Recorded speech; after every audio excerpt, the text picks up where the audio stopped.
K4QE.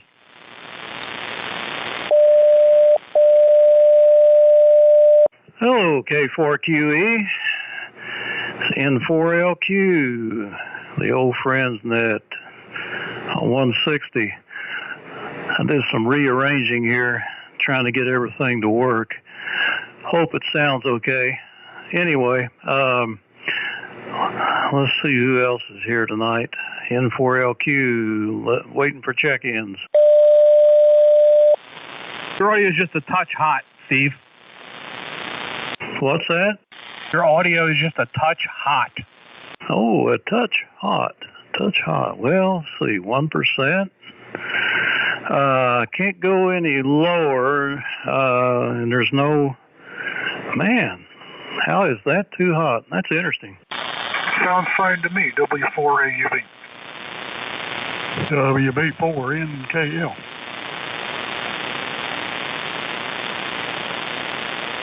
All right. You've got K4QE Tony and Dale, W4AUV, and WB4NKL, Cliff. Anybody else?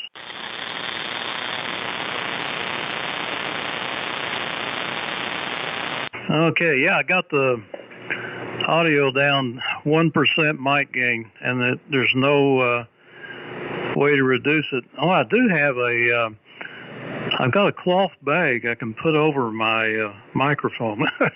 Maybe that would help. I don't know.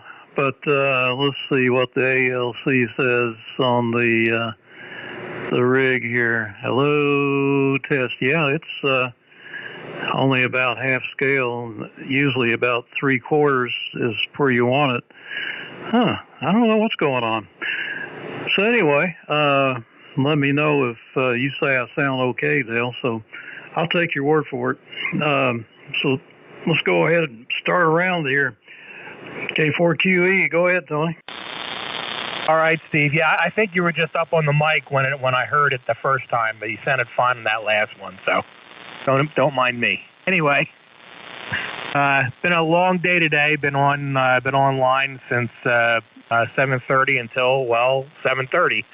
I was on for 12 hours working today, so but it got a lot accomplished, so I feel good about it. And looking forward to a nice weekend, despite today's weather.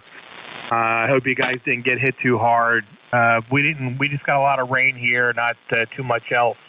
Had a couple close lightning strikes, but other than that, we're all fine here. Over to you, Dale, W4AUV from K4QE. All right, K4QE on the group, W4AUV. Yeah, I thought I'd get on here tonight.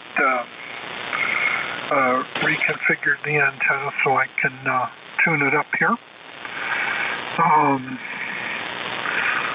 Temperature here is probably 50 degrees, maybe 48, 50 degrees.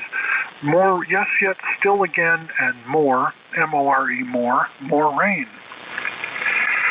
Didn't do too much today. Went for a 5-mile run before the weather came in, and just kind of a lazy day for me here for a change. On my Kencom wood transceiver, and got about a kilowatt going out to my antenna tonight. Okay, WB4NKL, I think it's Tony. And QE, are you Cliff or Don? W4A and the group W4AUV.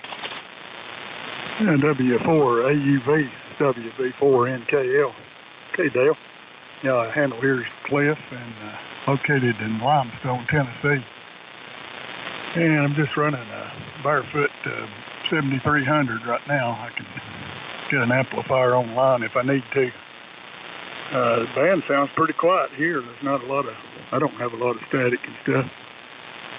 And missed out on all the bad weather. 10 miles west of me, 10 miles east of me, they had high winds all day. And a lot of power outage, and all kinds of stuff going on. The roofs are blowing over and are blowing off, and trees blowing down. And right here where I'm at, I doubt if we had over 10 or 15 mile an hour wind all day. So really lucked out this time, but it's all around me. So I don't know what happened there. They were predicting, the whole area, but on this hilltop, it's bypassed us. It did get some rain, but not too much. I did my walk today, most of it on a treadmill, which I don't like to do. I'd rather be out walking, but I couldn't predict when it was going to rain, when it was not going to rain. So that's what we did. Go back to you, Steve. N4LQ, WB4NKL.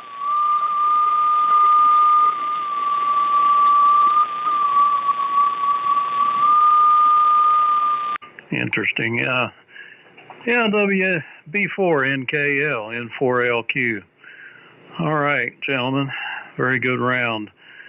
Well, this setup here is a little complicated. I'm running the 7610 for the transmitter and feeding that into the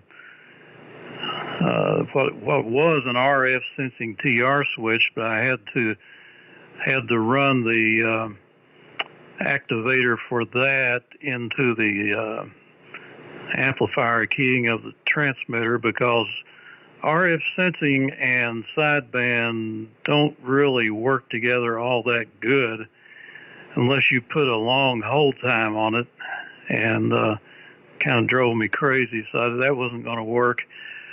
So I have to key it manually. Then it keys the amplifier, which it was already set up for the AL82, so I'm using that as the amp at about a kilowatt.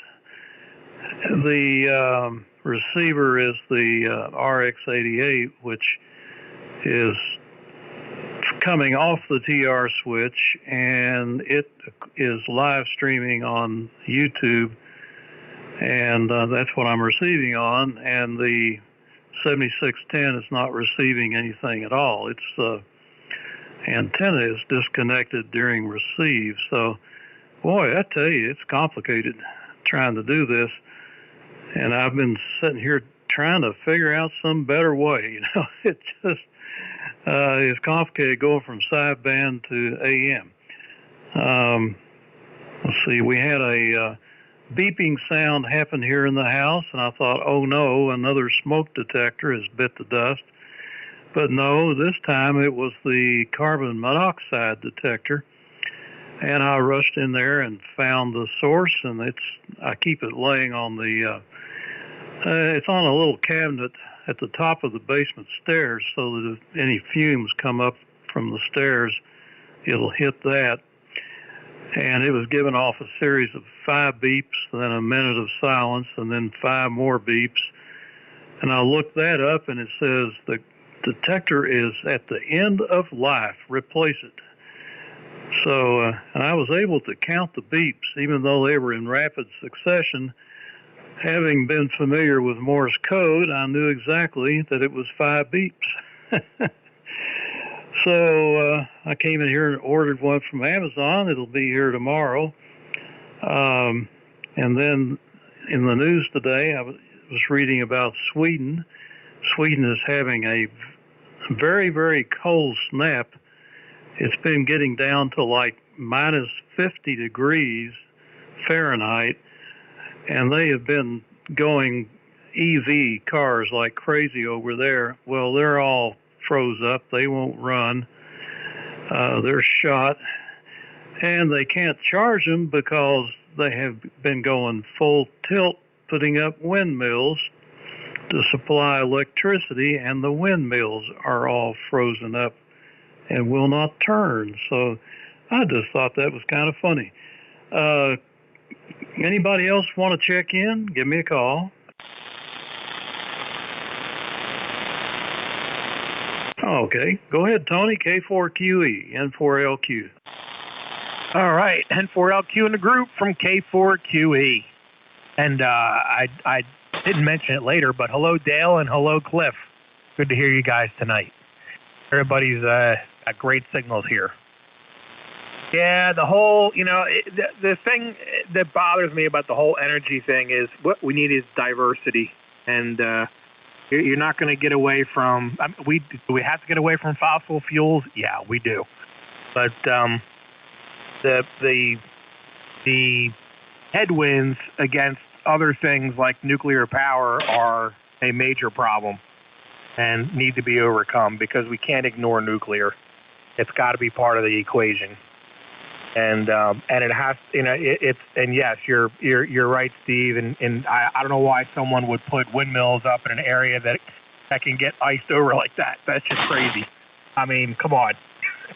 Put them in warmer climates where that kind of thing's not going to happen, and attach them to the grid like every other thing, and then the power can be distributed accordingly. I mean, I'm no electrical engineer, but I can figure it out. Why the hell can't they? I don't get it. Over to you, Dale. W4AUV, K4QE. All right, K4QE and the various sundry, W4UV. And we're transmitting from deep behind enemy lines in liberal Raleigh, North Carolina, where this RF is coming to you by way of the Sharon Harris nuclear plant, about 30 miles to the south of us, where everyone glows in the dark. And I was seeing some of the weather for out in the plains like Wyoming and stuff like that. They're having minus 50 below zero, and I don't know with an air temperature of 50 below zero what the wind chill factor is, but that must just be astronomical. Anyway, there you go. Boy, somebody needs to get that global warming machine fixed. It's broken. It's broke bad. Please fix the global warming machine. It's broke. Anyway, that's my deal. I've got sumps on either side of my house with pumps in them because the water likes to collect there. I'm kind of in a low spot here compared to the neighbors around me, and I replaced one of the pumps on the carport side, and it's working now. There you go. All right, Steve, N4LQ in the group, W4AUV. WF2U. I got hello, Mirror, WF2U. You will come after Cliff, and Cliff is after Dale. WB4NKL, go ahead. Okay, Steve. It's WB4NKL. I guess everybody is copying the 100 watts. Didn't hear any complaints, but I can turn on some power and use some more of this TVA power if I need to, which I don't know where it's coming from. If it's coal-fired or natural gas or what's going on. No windmills here. They did have a few solar farms going, but I don't guess they're working tonight. So, I don't know what it's going to take. I guess some of these economies, or places it's went to complete windmill and solar. You better have some backup. That's all I can say. It's going to get a lot of people frozen to death if they don't have something to keep you warm when it really gets cold. 50 below not nothing to play around with. We're supposed to get into some single digits next week, and not looking forward to that. That's too far for me. Go ahead, Mir. WF2U, WB4NKL. Yeah, Roger, WB4NKL, and the group this is, little group. This is WF2U. Well, good evening, everybody. Dale, copy you pretty well. Cliff, you also way over the noise level. It's not terrible. I thought that there would be some static, but there is really not static. It's just a little bit increased this background noise. And Steve, you're strong. As I said, this radio does not have yet an S meter because I have to open it up and see. I think it's a connector to the display board. Everything else is displaying.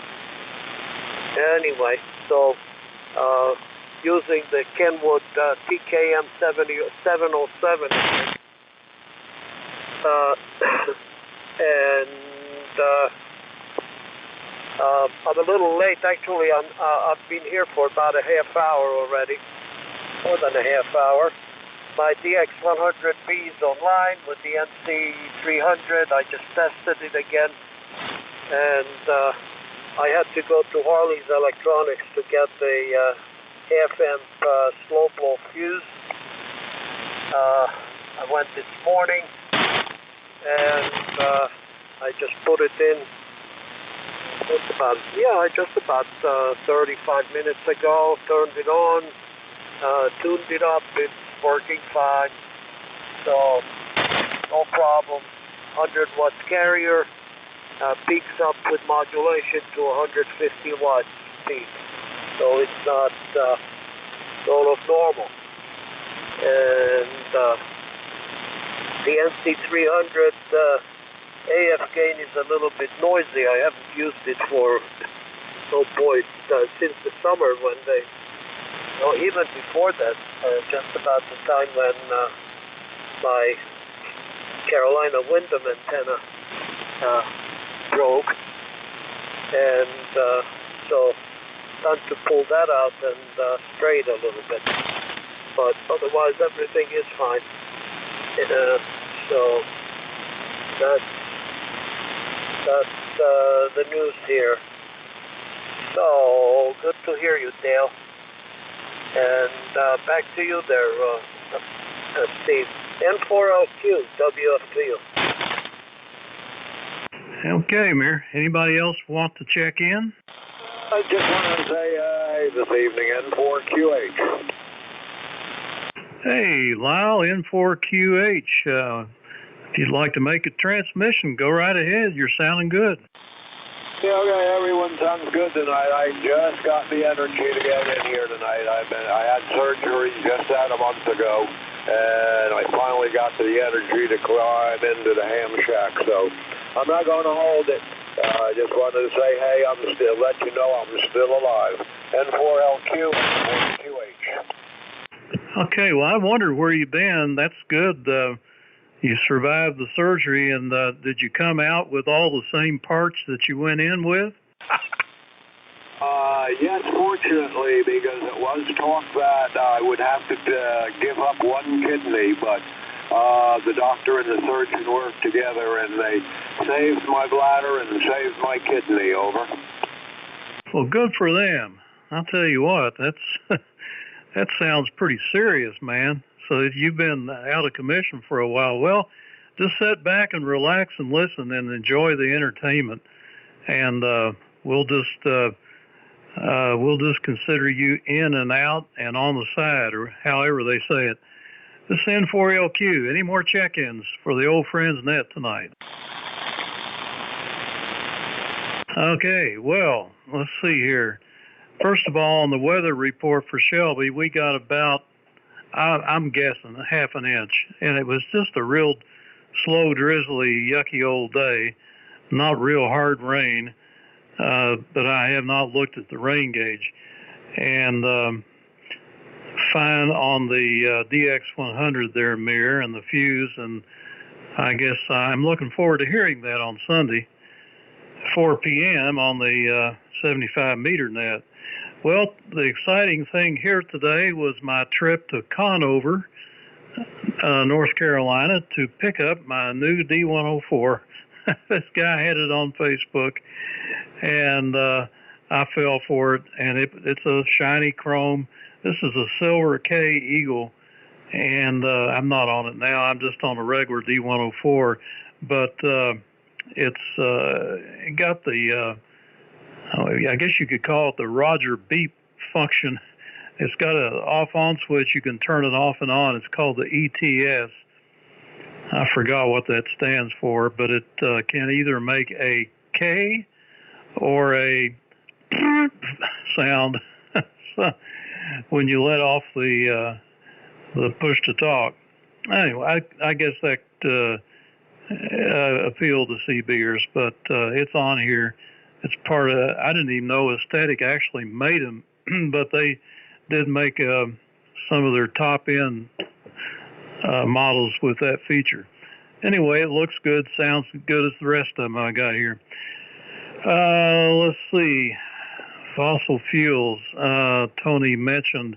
That was another point this article was talking about, was the part of the fallacy of the windmills, which don't work when it gets cold, was the oil they use. And they have like I think it said 50 or 60 gallon reservoir that is used for lubricating the mechanism, and it has to be changed periodically. And it was a little bit confusing as to how often, but there's thousands and thousands of these things in these big fields, grinding up birds, and oil is flowing freely. And then they do have a finite life. The blades apparently don't last forever. There's some kind of fiberglass. They haven't figured out what to do with those yet when they go bad. I think they're like 50, 60 feet long or something. They're big, great big blades, and they don't really have any place to bury them. Or I guess they're going to have to figure out a way to grind them up when they're done with them.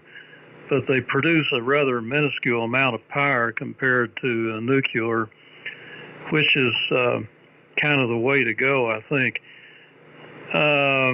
And Dale, what's this? You said something about you're getting nuclear power to run your rig. Okay, yeah.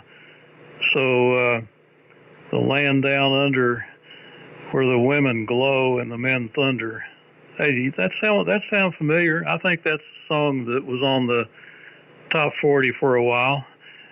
But yeah, so your signal has a glow about it. Treadmills, I got a comment on that. There's something hypocritical about the treadmill thing. Treadmills should not have motors.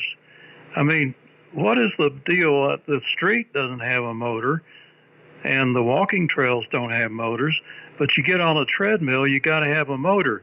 Well, I would say it should be freewheeling, and then you could, now I have seen them that are that way. I think some of the cheap ones are, and you could adjust the resistance of it, but it seems to me like you should be self-powering it, and at the same time, that motor should be a generator, and you should be generating power to run your computer or your tape player, whatever you're doing.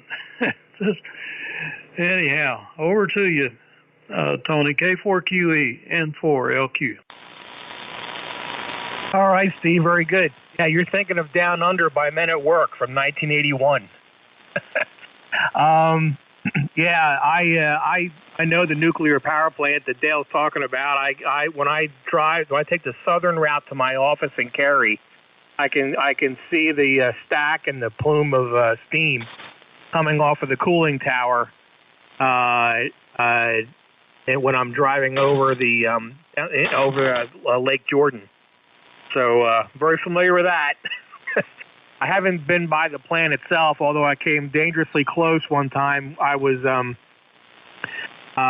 going to a party at some aviation place. I can't remember the name of it offhand, but my former boss had he's a private aviator, and he had an arrangement going on down there with them to host us for a party for my whole department. So And I know I saw signs for the nuclear power plant when we were on our way there, so I know I got pretty close to it.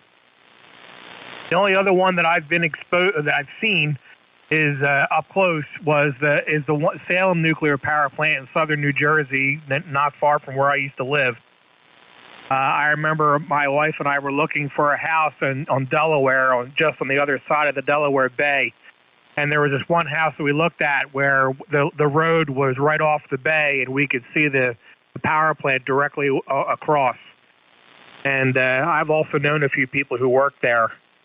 The only other one that I've been nearby is the Limerick power plant in Pennsylvania.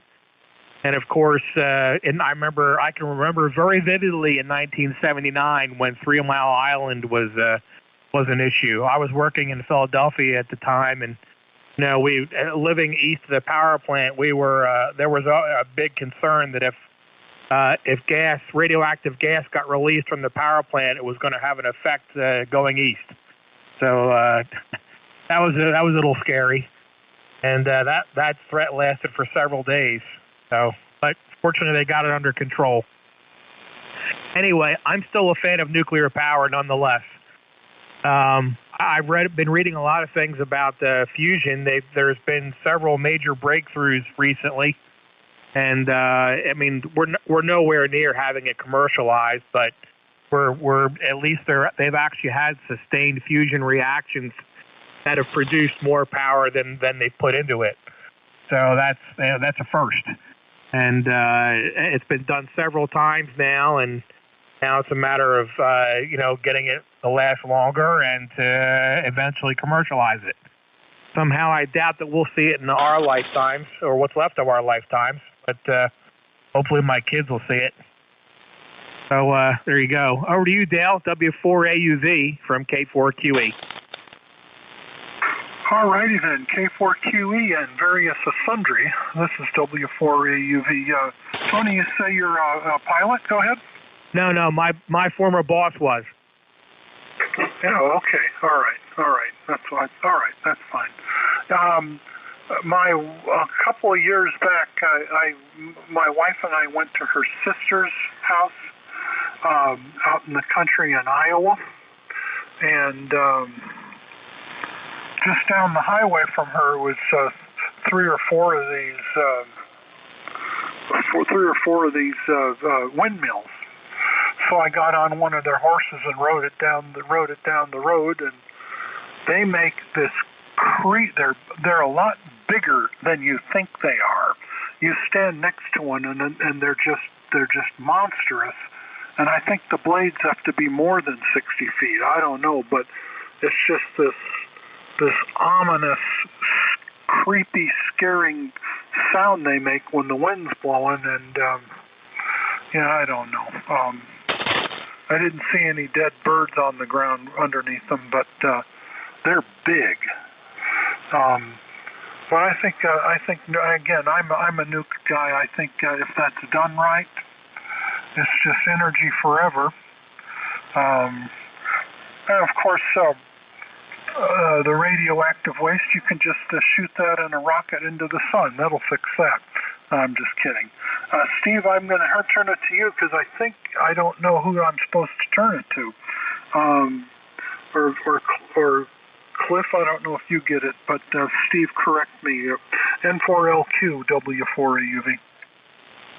We'll get you trained one of these days. You were right, Cliff. WB4NKL. Go ahead, Cliff. Okay, it's WB4NKL. In this group, good evening to Lyle. Sorry, I'm glad you got out of the hospital, Lyle, and are doing better. So hope you a quick recovery. And the windmill situation. I went to the Fort Wayne Ham Fest this year in what part of northern Ohio across the state. There's just miles and miles of those things, and it's amazing to see them. And I was talking to one of the locals up there, and he said, I forget what the the figure was, but I don't think they, if they wasn't subsidized, they'd never pay for themselves. With the finite life and the amount of energy, what they cost, and they just don't generate enough energy to ever come out if they wasn't subsidized by tax dollars. So don't think that's the way to go. The fusion stuff, if they ever get something like that perfected, would be a good way. And I don't have anything against nuclear. They still say it's the safest energy that we've got going, looking at all the factors. So it's just had a bad rap, and other countries are using it. Don't see why we can't get back into the swing of it. So don't have much else here. Mary, you're sounding good up here. I guess you're running 100 watts maybe like I am, so I'm saving power. I'm not running the amplifier. WF2U, WB4NKL. Yeah, very good, Cliff, and also Dale, Tony. Everybody's coming in pretty well. No problems. And Steve, you're pretty strong. And I'm running 150 watts. All these marine radios are spec to 150 watts P out. And that's what I'm measuring here. Anyway, I'm going to have to use another microphone, because if I'm not almost swallowing this mic, my audio gets low. And this is not the original microphone for this Kenwood transceiver. It's a realistic, in other words, it's a Radio Shack generic microphone. I guess it's like a replacement to CB radios or something. So I have another Electro Voice desk mic, which is low impedance that this radio needs. Just have to put the proper plug on it, which I have several of. I just ordered some. Anyway, I got a package a couple of days ago, so that shouldn't be a problem. Anyway, the antenna is the same end-fed half-wave. It's been drizzling here. I think according to the weather forecast here, the rain is just about to stop here. It stopped about 8:30. And when I came out here at 7:30, it was drizzling. And altogether, I'm looking at the digital weather station here that is actually located between the shack and the house. We got 0.9 inches since the beginning of the rain. And it started sometime, I think, I just got out of the house when I drove to all these electronics. I left here about 12:30, so that's when it started to rain. So 9/10 off an inch. So I'm really looking forward to Sunday to run the DX100 again. And right now, the only microphone that is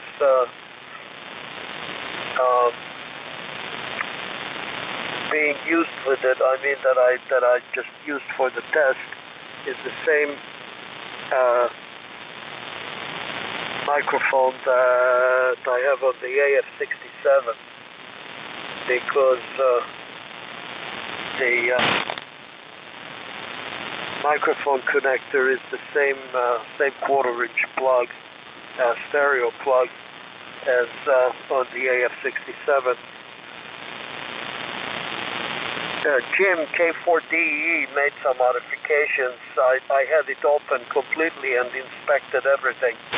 And he changed the original microphone jack to the stereo quarter-inch configuration. So that's what I'm going to use.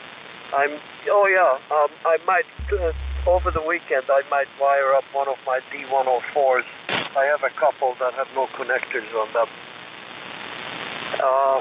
So that's the story. The Cliff, you sound good too, with low power. WB4 NKL and N4QH. Your signal was not bad. You were not very strong. And congratulations on your recuperation and that you're on the way to recovery, and glad to hear you on again.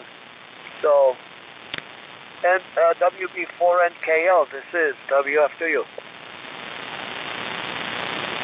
I think Cliff just gave it to you, so it goes back to me, I think. Is anybody else that would like to check in?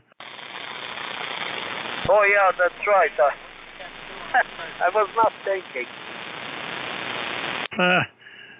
Yeah, I got this thing called notebook and ink pen here. I've been keeping notes. That's why I appear to be so intelligent, but I really ain't. Let's see, N4LQ. I've been sitting here doing thumb exercises or thumb stretches. I got arthritis in the thumb joints, and this guy said to use a tennis ball and roll it around using your thumb to push down on it. That really seems to help. Feels kind of good. Kind of stretches it. Let's see. 3 Mile Island. I don't know. We went by there one time on vacation. Kind of know, I can say I've been there. That's about it. We had a nuclear power plant being built in Louisville, well, kind of up the river from Louisville. That's been back in the 70s, I guess. I got pretty far along with it, and all of a sudden it got stopped, and they just stopped the whole process and declared it a disaster. Never did use it. Something wrong with the concrete or something, I don't know. Big waste of money. They just didn't do it right. Windmill noise has been an issue and a legal issue for quite a while. And I know people out east on the coast were complaining about the noise actually making them sick. The vibration apparently is so great, it travels through the ground and into the house, and it affects your sleeping pattern. And then I read that, let's see here, the size of the blades was, it just blew me away. You're going to have to do something with the exhaust. Yeah, well, whatever. It was like 300 and some feet for the biggest ones. And here's something interesting about it. I was telling Cliff that he ought to turn the motor off on that treadmill. It says the average human at rest produces around 100 watts of power, which is pretty good considering how little we eat. Over a period of a few minutes, human can comfortably sustain 300 to 400 watts. And in cases of very short burst of energy, such as sprinting, some humans can output over 2,000 watts of energy. Man, that's cranking it out, 2,000 watts. Now, what I'm wondering is, as far as Ohm's law goes, how this works. If you put humans in series, does that, if I put two humans in series and each one can generate 2,000 watts, does that give them 4,000, or do you have to put the humans in parallel? I don't know. I need some help with that one. K4QE, N4LQ. Well, that's an interesting idea. I wonder which is the positive pole and which one's the negative. And is it different between the sexes? Oh, boy. Because opposites do attract, right? Anyway, yeah, windmills. So I know you guys are very familiar with the three-bladed types that we've been discussing, but many years ago, approximately 25 years ago, actually, I was driving in California. I was driving between Yosemite National Park and San Jose, and we rounded this hill, and all of a sudden we happened upon a farm of windmills, or generation, power generation windmills, I should say, be more specific. But they were not the three-bladed type you're familiar with. They were vertical, and I'm not sure how I'm not sure if I'm going to describe this correctly, but imagine a vertical shaft. I don't know how tall they were. I'm going to say 40 feet or so. And if you imagine it from the top to the bottom part of the shaft, there was a curved blade that jutted out from the top in a curve. Excuse me, in a curve from the top to the bottom, and then there was a mirror image another blade on the other side, and this thing just turned in the wind. It was that, and they were going pretty fast too. And there were hundreds of them. I mean, all over this field there were hundreds of them. And again, this is 25 years ago. And I've seen several other windmill fields since then that are the conventional three-bladed type that you're talking about. And yeah, they're I believe they are made out of fiberglass. I don't know how they recycle them, but fiberglass is recyclable, so I don't see why they couldn't do that. Even the parts from the generator portion of the thing itself, there are certain parts that are recyclable. So, but anyway, I know about the noise problem too. I've heard about that, and I've heard the buzz. When I've driven by a couple of those fields, I have heard the loud buzzing noise that they make. And speaking of loud noises, I don't know if you guys can hear the static crashes from the lightning that's occurring down east over here. I'm sure that Dale can hear it because he's closer. He's even closer to it than I am. And I'm looking at that website that someone put out on the old Friends Net. I think it was the old Friends Net on the Reflector, the Ventusky site. And I'm looking at the wind, and there's clearly a line that is actually not quite over my head, a little to the east of me, and where I am, and going west out to about Boone, North Carolina.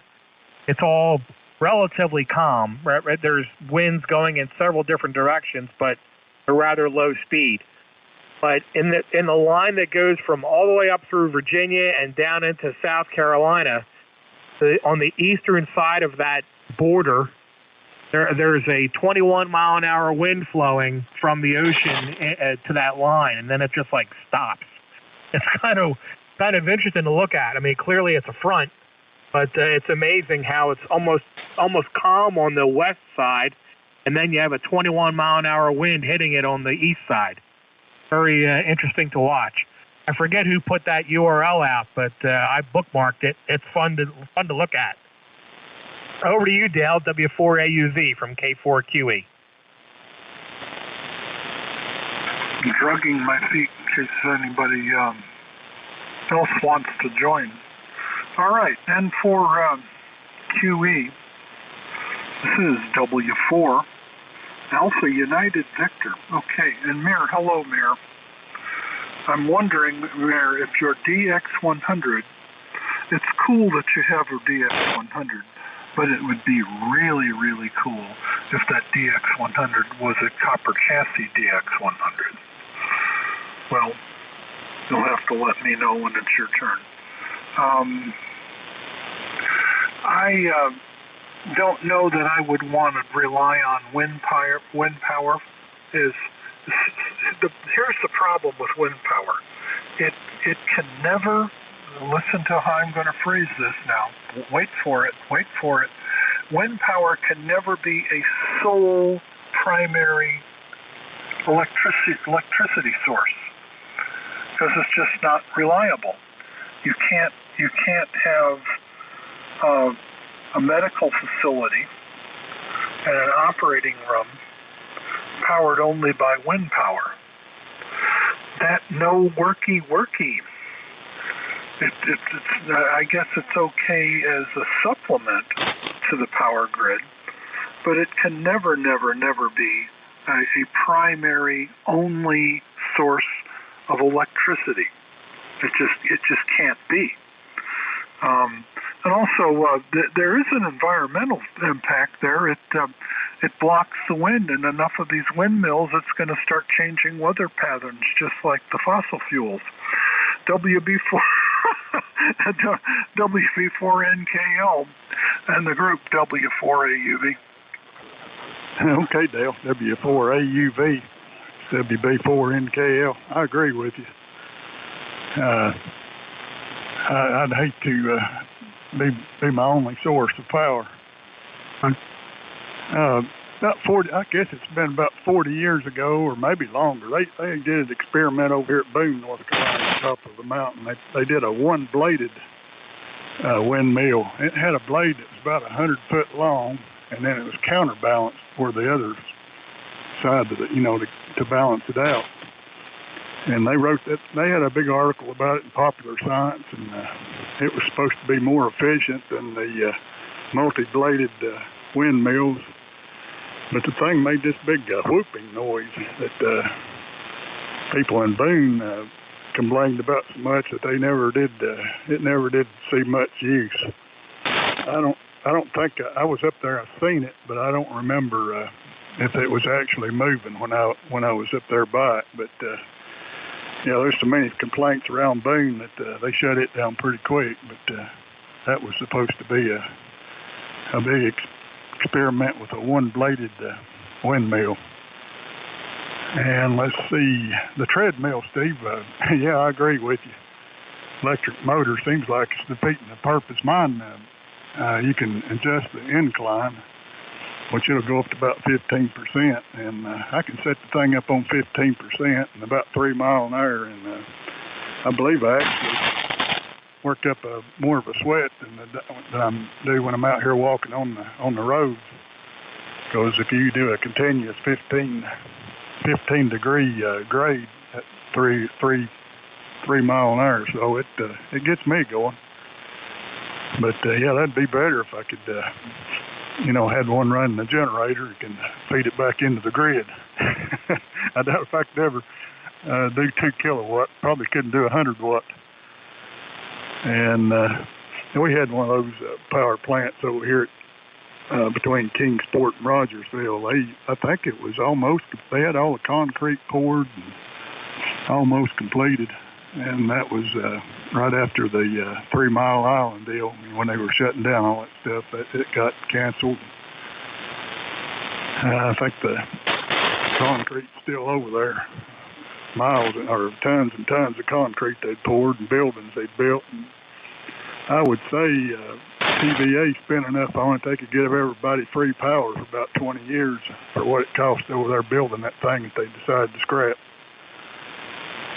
So, back to you, Mayor. WF2Us, WB4NKL. Evening, guys. W4KR. Oh, good evening, Stan. Very good, Cliff. This is WF2U. Stan, you are pretty strong here. And,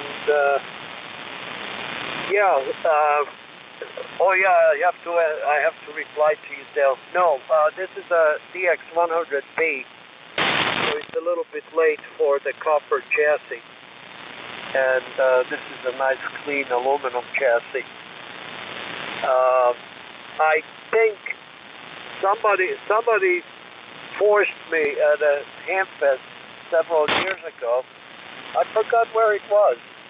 somebody forced me to take a regular DX100 with a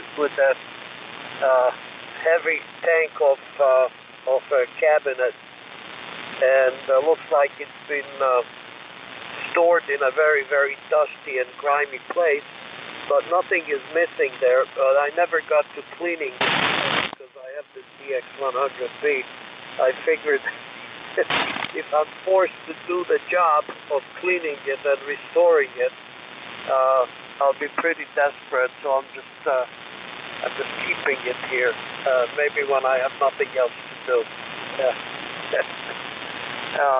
That is copper, actually. It's not corroded. It's just very, very dirty. That's the real old original DX100. So, okay. Steve, I'm going to give it to Stan with your permission, and Stan pass it on to Steve. So go ahead and say, W, up to you. Yeah, okay, Mayor. Good evening. Good evening, everybody. This is W4KR. Copying everybody fine. Good. Everybody's got a pretty good signal. I was surprised to find you all on sideband tonight, but anyway. No windmills around here. We've got about 8 miles east of here. We've got our 2.6 gigawatt nuclear reactor. Runs just fine. Anyway, go ahead, Steve, and 4LQ W4KR. All right. Well, the wind is blowing my way now. It's in 4LQ. Do we have anybody else that would like to join this call now? All right, didn't hear a thing. Just a little bit of electrical noise or something. One of these days I'm going to figure out where that comes from, because everything's underground around here. It's probably something in the house. Anyway, I'll tell you, I'm about tapped out here. I've run out of fresh news. And Tony, I have seen the pictures of that windmill. It kind of reminds me of the old-fashioned hand-pushed lawnmowers that had the real blades on them. You pushed, just stand that thing up vertically. It kind of reminded me of that. Kind of a ribbon type spiral. I guess spiral, that's the word I was trying to use. Yeah, spiral. They had big claims about those things. But the point you made, I was going to make that point too, about if you put one windmill behind the other one, the one in the back isn't going to work. So it's obvious that maybe that was Dale that said that, but it would definitely change the wind pattern, at least in that area. I mean, where does wind come from in the first place? And if you block it, it's just like we kind of live behind a hill here to our west, and we seldom get any wind to speak of. But I can walk up the street, up to the top of the hill, and it'll just blow me away. So a big wind farm is definitely going to change things. And if we change the wind enough to where it's completely blocked, you talk about climate change. Oh, man, there you go. And then you start extracting power from the ocean waves. Now you're really doing your best. Now it's going to totally mess up the economy. Fish would be dying and flooding the shores with dead fish and chopped up birds. And I mean, yeah, I don't know. It's just that the earth is kind of set up to be self-sustaining, I believe. And this fossil fuels are here for some reason. I really never did believe they're fossils anyway. There's just not enough, or never has been enough, dead bugs and things to make that many fossils. So I don't know. It's just something that when God created the earth, there it was, rocks and all that stuff got created. Poof, there they were. I mean, when you create something, how old is it when you create it? It's 0, but it's still a rock. So when you find a rock nowadays, they say, oh, it's 10 zillion years old. Well, okay, what was it like when it was 0 years old? Was it still a rock? I just laugh at all those scientists, so-called. Anyhow, let's see.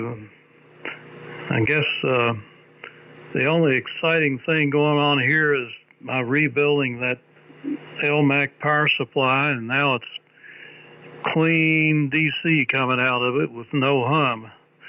Very proud of that toroid inductor that I bought on, I got it on eBay. There's a company called Antec that sells toroid transformers and filter chokes, for you all that don't know.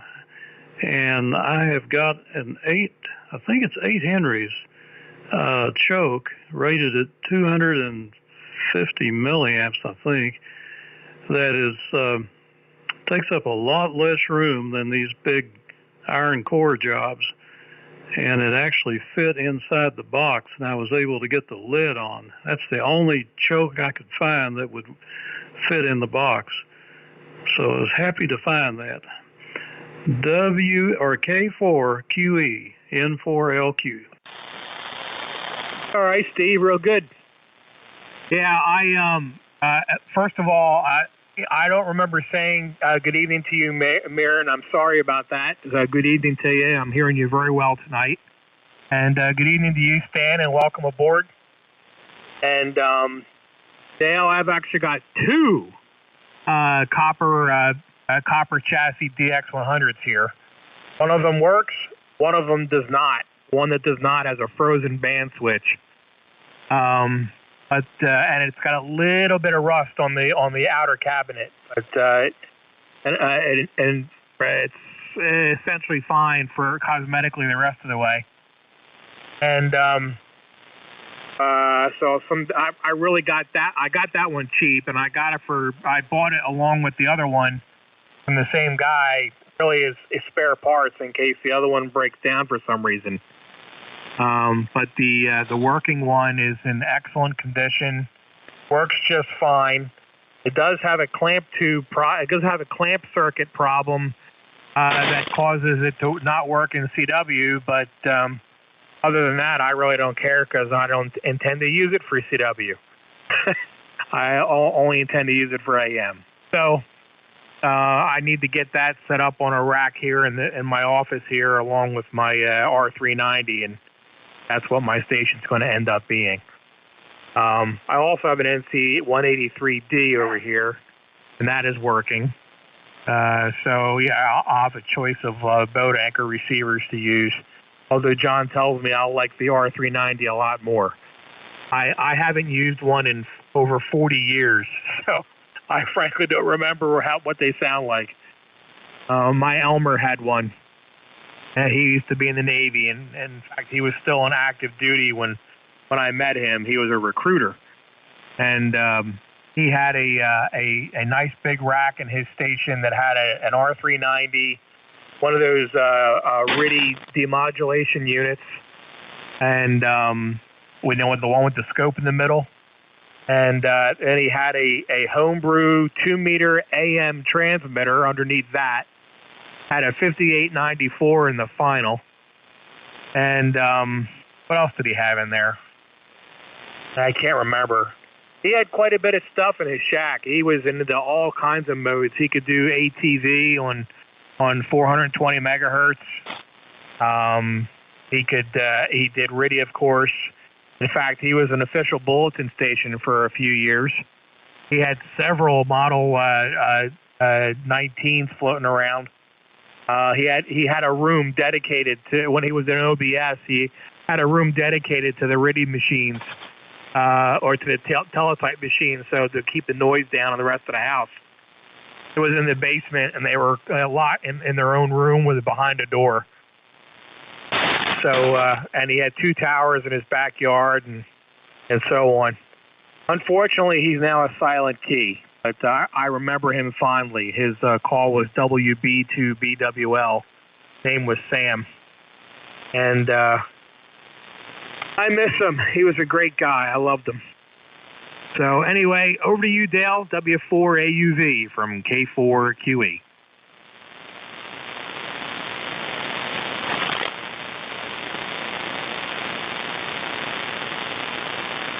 Hello, Dale. Are you there? Yes, I am. I was out in the other room. Okay, W4AUV here, yes. Well, let's see what to talk about now.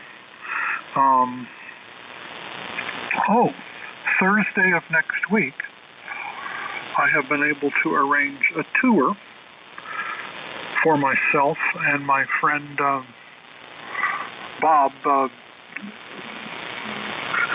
We are going to the Voice of America, Site B, for an inside and outside tour of the antenna field.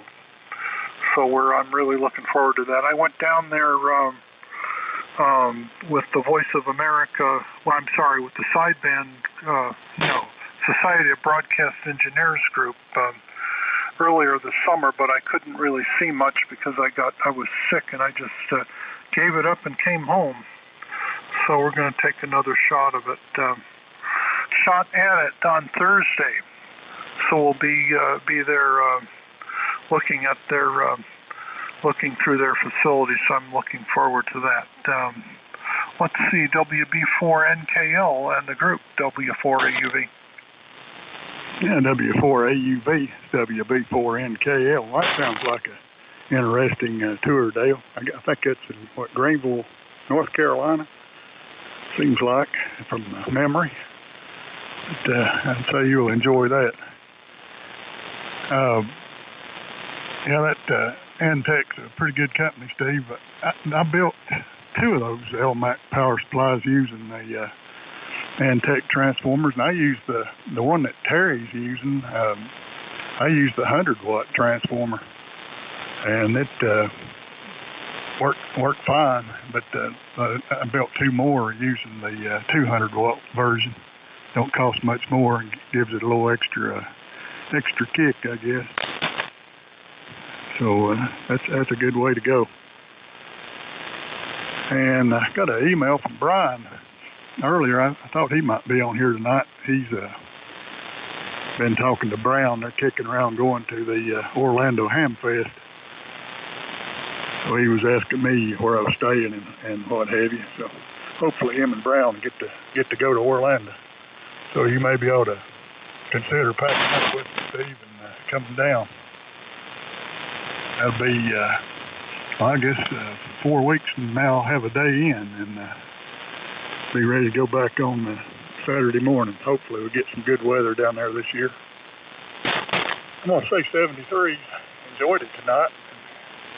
Pretty good discussion on windmills and energy. So I'll say 73 and good to hear you, Stan. Sounding real good up here. I'm running just a barefoot 7300 tonight. So hopefully you can copy all right. So 73, enjoyed it. Go ahead, Mayor. WF2U, WB4NKL. Yeah, Roger. WB4NKL. This is WF2U. You started to fade out a little bit towards the end. I think conditions are changing because you were holding pretty nicely. I knew it was 100% copy, but your signal was weaker. So have a good night, 73, and we'll probably be here tomorrow. And let's see what I can say. Oh, Stan, you are pretty strong here, but not as strong as Steve. I don't have an S meter operating in this radio right now. I think it looks like maybe the connector to the display is not making contact or something. But it's not a real S meter. It's just like a bar graph. Stan, by the way, I'm using a marine transceiver by Kenwood. The model is TKM707, and it's 150 watts PEP output, and works pretty well. And it was cheap, about $200 plus shipping, and works great on all the bands. Almost after a little bit of service kind of programming, because originally it's only upper sideband and no AM above 3 megahertz. So it's working everywhere in almost now. So it's fun. Anyway, I guess it's my time to go also. So with that, I'll give it to you, Stan. Have a good night. It was good hearing you and everybody else. And I'll just wait for you, Steve, to pick it up. By the way, just today I had time to upload the video and recording that I made from this net last night. It's a long one. Not the whole thing, but it's just about 10 minutes. I think it should be already uploaded to Dropbox. So if it's all updated, if it's synchronized, I'm going to send a link this way. Everybody who was on can hear themselves. So 73, have a good night. Thanks, Steve, for running the net.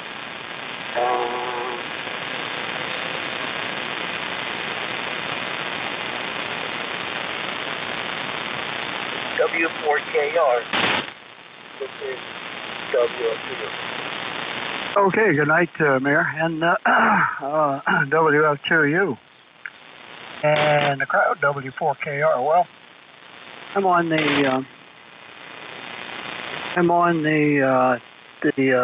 7300 tonight. I turned the AM gear on initially, and heard you all on there, and then decided, well, I better go find the sideband stuff. So anyway, here it is, 7300 running about 100 watts. Let's see. Didn't comment on the windmills before. A few years ago, we went up to see Joan's old college roommate, who was really her best friend. Lives northwest of Chicago, one of the Chicago northwest suburbs, up by O'Hare, and Aiden drove upstate in the Indianapolis area overnight, and then went on up to Chicago the next day. But north of Indianapolis, up in northern Indiana, there's wind farm after wind farm, just a huge number of those things. Thank God we don't have any of them around here. And like I said before, our nuclear plant here, it's just downwind does just fine. It's been here since. Oh, let's see. They put the first reactor on in '73, and then put the next two on the next year in '74, and it's run nonstop ever since. They employ about 1,500 people there overall, and they're a mighty good neighbor, mighty good neighbor. Duke knows how to be pretty communicative and open about how the thing operates, and never any never have been any squabbles about it. In fact, there's no doesn't have cooling towers. That's what Lake Kiowee does. So I guess the plan is over 100 years, the nuclear plant will raise the raise the water temperature in Lake Huey 0.3 of a degree. So again, another issue that nobody's gotten too excited about. Mary, you mentioned I'm familiar with that with your marine rig. AM below 3 megs. That's to operate on the Coast Guard frequencies in 2182. 2182, I guess, was the and I don't. Yes, it was the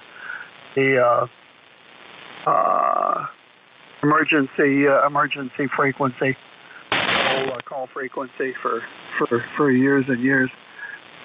Yeah, we had that all that kind of stuff up in the Great Lakes also. Anyway, good to hear you tonight. Copied everybody. Everybody's about 10 over 9. Occasional little miniature static crash, but it doesn't last long. With that, it is getting to be about bedtime here also, so we shall catch you all another night. Lord willing, we'll see you tomorrow night. Over to you, Steve. N4LQ, W4KR. All right, very good, Stan.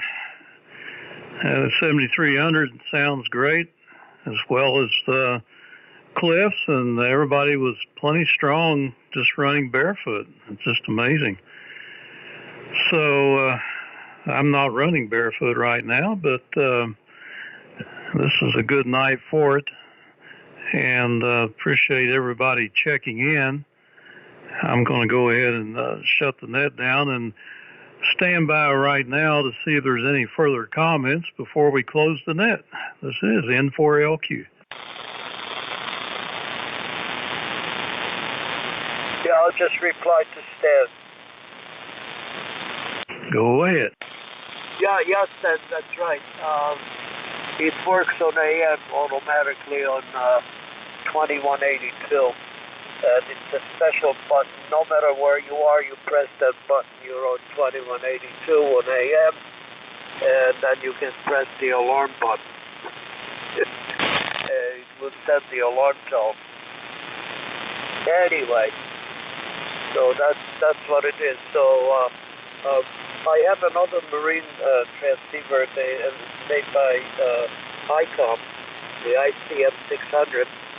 I can't use it on AM on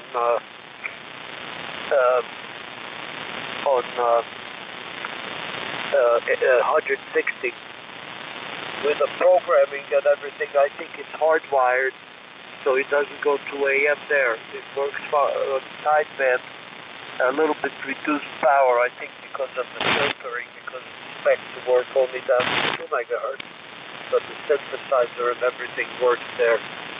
I think it's the low-pass filter that is kind of strange down there. And anyway, so this one works no problem, and I have another marine transceiver that was made by JRC, Japan Radio Company. That also works everywhere now, and that was easy to change because I didn't have to do any diodes or dip switches to reprogram it. This was just a service program and activated lower sideband, general coverage, transmit, and AM everywhere. That one also has CW, which is very nice. Anyway, 73, have a good night, everybody, and take care. This is WFTU Clear. Good night, Mayor. I think the IC 700 and the predecessor and the successor to the 700, and I forget what the number is. I think that one was a little more flexible. Mayor, go ahead. Yeah, the 600 is earlier. Roger.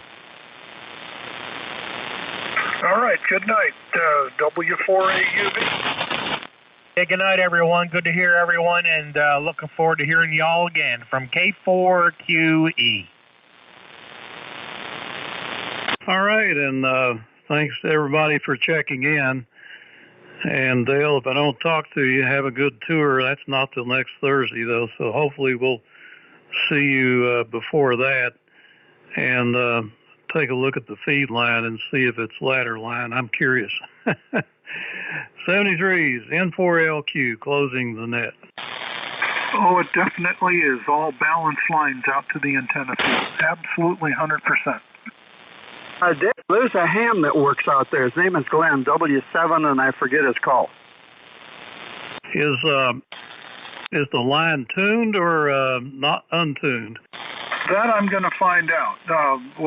But I know what they have is all of the, they run all 250,000-watt transmitters in the building, and then it goes to this, with of course, the pressurized lines, coaxial lines. Then it goes to this gigantic computer-controlled switching matrix where they take the coax and change it over to open wire, and which transmitter goes to which antenna. That's all controlled there. That's a whole room by itself. Okay. Just wondered if they're resonating the feed line like we do our center fed ZEPs, or if since they cover a wide range of frequencies, I kind of thought maybe they do it that way and just tune the whole system up as one. It makes more sense than anything else. All right, well, let us know when you get there. Yeah, I will. I'm going to take as many pictures as they'll let me. All right, good night. W4AUV. The N4LQ. Got a bunch of pictures from the VOA switching matrix out behind the Bethany station in Ohio. When I was out there a few years ago, I took a crap load of pictures, both inside and outside. So if y'all are interested, I can post them. K4QE. Oh, yes, post away.